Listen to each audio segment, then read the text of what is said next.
how to turn on or turn off eye comfort shield on Samsung Galaxy S26 Ultra.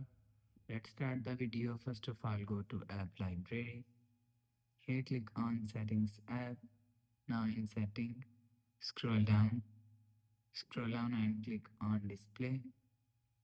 After click on Display, scroll down and you will see eye comfort shield is here. Click on eye comfort shield.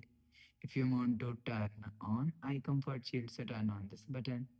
After turn on this button, you will see eye comfort shield is turned on. If you want to turn off eye comfort shield, click on turn off this button. After turn off this button, you will see eye comfort shield is turned off.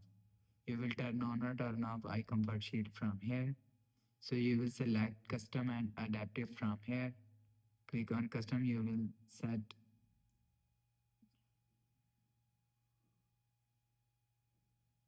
color. So after adjusting, go back to home screen. So that's how you can turn on or turn off eye comfort shield on Samsung Galaxy S26 Ultra. If you like the video, please subscribe. Thanks for watching.